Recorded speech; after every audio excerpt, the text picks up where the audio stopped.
नमस्कार बंधुरा आपनादेर सबाइके सीमा रान्नाघरे स्वागत। आज आमी रान्ना करब सुजी मयदार एकटा भापा पिठे। तो सुजी मयदा दिए एकटा भापा पिठे बानाबार जोन्नो आमी प्रथमे सुजी निये निচ্ছি। एखाने आमी 2 बाटी सुजी निये निয়েছি। 2 बाटी सुजिर संगे आमी निये नेब 3 बाटी मयदा। आमी एखाने 2 बाटी मयदा निয়েছি, आरो 1 बाटी मयदा। तो 2 बाटी सुजिर जोन्नो आमी 3 बाटी मयदा निये निয়েছি। এখন কি করব, এখন সুজিগুলোকে আমি একটু মিক্সিতে ঘুরিয়ে সুজিগুলোকে একটু গুঁড়ো করে নেব। তো দেখুন সুজিটাকে আমি মিক্সিতে বেটে নিয়েছি আর এইরকম ছোট মানে মিহি হয়ে গেছে। খুব সুজিটা একদম মিহি হয় না, একটু দানা দানা রয়ে যায়। তো খুবই কম দানা দানা রয়েছে কিন্তু যথেষ্ট মিহি হয়েছে। তো এইভাবে আমি একবারে পুরো সুজিটাকে মিহি করতে পারিনি, মিক্সিতে বেটে নিতে পারিনি। তো দুবারে করতে হবে। এখানে একবার হয়েছে, আমি আরেকবারে করে নেব। তো এখানে আমি ময়দা আর সুজিটাকে মিশিয়ে নিয়েছি একসঙ্গে। ময়দা সুজিতে এখন দিয়ে দেব আমি চিনি। তো চিনিটাকে আমি পাউডার করে নিয়েছি। এখানে আমি 2 চামচ চিনির গুঁড়ো দিয়ে দিচ্ছি আর দিয়ে দেব স্বাদ মতো নুন। দিয়ে দেব এখানে 2 চামচ পরিমাণ সাদা তেল। দিয়ে দেব যেই বাটি মেপে আমি ময়দা আর সুজিটা নিয়েছি সেই বাটিরই হাফ বাটির থেকেও একটু বেশি টক দই।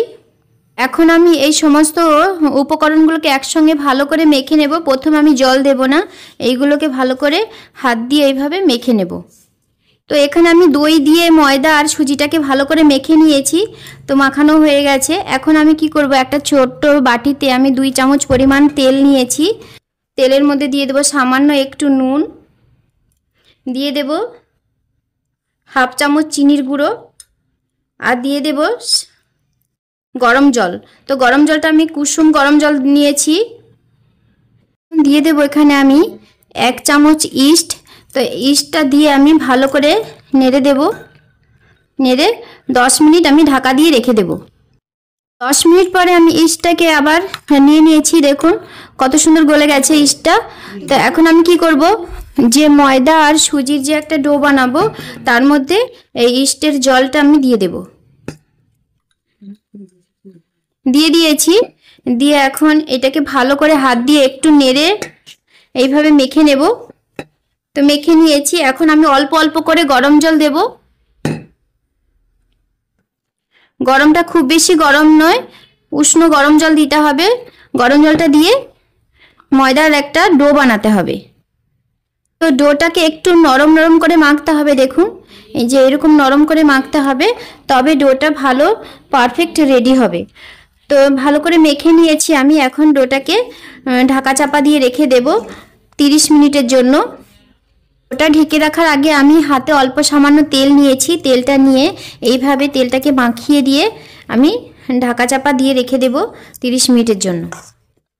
এটাকে একটু গরম যে জায়গা আছে, গরম কোনো জায়গায় রাখলে তবে বেশি ভালো হবে। বা রান্না করা গ্যাসের ওভেনের পাশে রেখে দিলেও ভালো হয়। তাতে করে তাড়াতাড়ি বেশি খুব একটা সময় নেবে না ফোলার জন্য। তো অল্প মানে গরম জায়গায় রাখলে বেশি ভালো হয়। তো আমার তো গরম জায়গা নেই, আমি ভালো করে টাইট করে একটা ঢাকা চাপা দিয়ে দেবো যেন বাইরের কোনো বাতাস ভেতরে না প্রবেশ করতে পারে। ময়দাটা 30 মিনিট রেস্টে থাকতে থাকতে আমি এইদিকে ভাপা পিঠের জন্য একটা পুর বানিয়ে নেব। তার জন্য আমি এখানে একটা নারকেল নিয়ে নিয়েছি। নারকেলের পেছনের কালো অংশগুলো আমি ছাড়িয়ে নিয়েছি। এখন এইগুলোকে মিক্সিতে দিয়ে একটা গুঁড়ো মানে করে নেব। নারকেল কোড়ানিতে না কুড়িয়ে আমি মিক্সিতে একটু বেটে নেব। খুব মিহি করে বাটবো না, একটু দানা দানা থাকবে সেরকম করে বাটবো। নারকেলটা আমি বেটে নিয়েছি। এই দেখুন খুব বেশি মিহি করিনি, এইরকম একটু দানা দানা রয়েছে, এইরকমই রাখবো আমি। এটা আমি একটা পাত্রে ঢেলে নিয়েছি। এখন আমি নারকেলটার সঙ্গে মিশিয়ে দেব চিনির পাউডার। নারকেলটাকে আমি আর রান্না করব না, এই কাঁচা অবস্থাতেই রেখে দেব। তো চিনির পাউডারটা মিশিয়ে নিয়েছি নারকেলের সঙ্গে। তো এইভাবে ভালো করে মিশিয়ে নিতে হবে। এই যে পিঠেটা আমি বানাবো, এই পিঠেটায় কোনো শরীর অসুস্থ হবে না, শরীর খারাপ করবে না, এমনকি গ্যাস অম্বলও হবে না, কারণ নারকেলটাও কাঁচা অবস্থাতে থাকবে। আমি ভাপ দিয়ে সেদ্ধ করব, তেলে কোনো ভাজবো না। আর পিঠেটাও আমি ভাপেই সেদ্ধ করব, তার জন্য যেহেতু ভাপে হবে, আর এতে ভাপের যে কোনো জিনিস খেলে কোনো শরীর খারাপ করে না। তো এই পিঠেটা আপনারা সবাই ঘরে যে কোনো সময় বানিয়ে খেতে পারেন। খুব সামান্য উপকরণ দিয়ে বানানো হয়ে যায় আর খুব সহজেই বানানো যায়। তো 30 মিনিট পরে আমি ডোটা দেখব ঢাকা তুলে কতটা ফুলে গেছে। দেখুন, এই দেখুন কতটা ফুলেছে আর কতটা সুন্দর। এই যে দেখুন,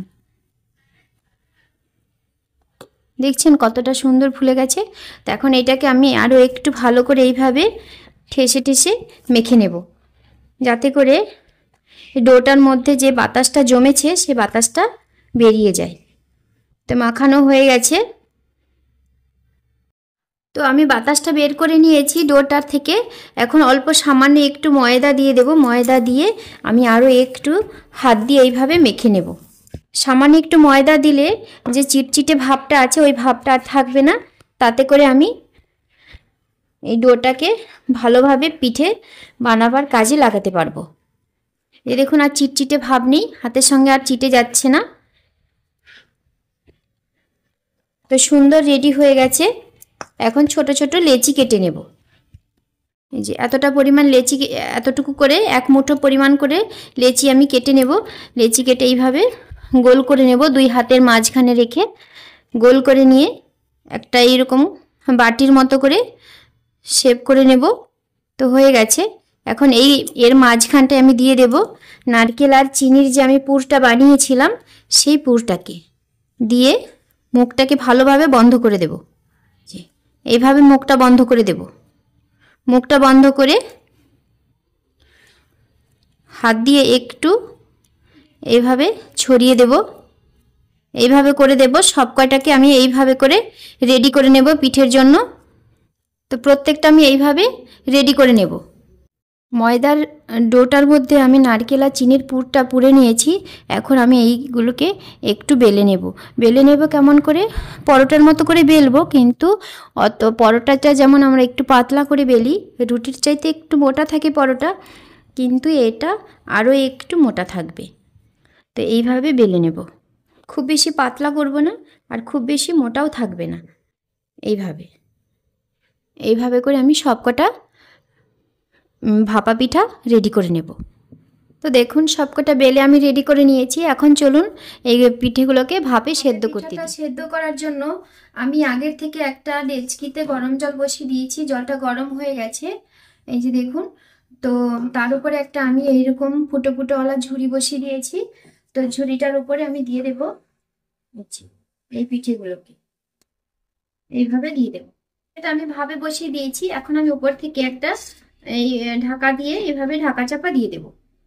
তো এখন আমি ঢাকাটা তুলে দেখব কতটা সেদ্ধ হয়েছে পিঠাটা।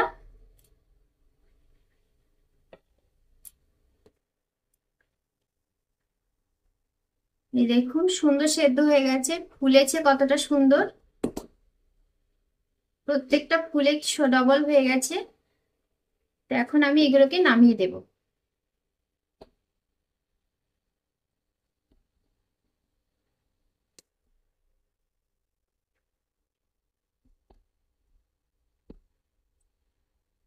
দেখুন সমস্ত ভাপা পিঠাগুলো আমি বানিয়ে রেডি করে নিয়েছি। এই যে, আর দেখুন কত সুন্দর ফুলে গেছে আর কতটা সফট হয়েছে। এই যে দেখুন,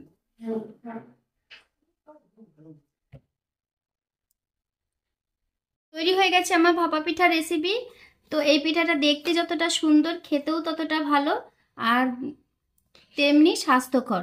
কারণ স্বাস্থ্যকর কেন? যেহেতু সবকিছু আমি কাঁচা জিনিস দিয়ে রেডি করেছি, ভাপে গরম জলে ভাপে করেছি, তেল দেইনি, সেই জন্যই স্বাস্থ্যকর। তো আমার এই রেসিপিটা আপনাদের কেমন লাগলো সেটা কমেন্ট করে জানাবেন। যদি ভালো লাগে তাহলে একটা লাইক করবেন, শেয়ার করবেন। যারা আমার চ্যানেলটা নতুন দেখছেন তারা অবশ্যই একটা সাবস্ক্রাইব করবেন, পাশে বেল আইকনটি ক্লিক করবেন, যাতে করে প্রতিদিনের যে ভিডিওটা আমি ছাড়ছি সেই ভিডিওটা আপনাদের কাছে সবার প্রথমে পৌঁছে যায়। তো সবাই ভালো থাকবেন, সুস্থ থাকবেন, সবাইকে টাটা।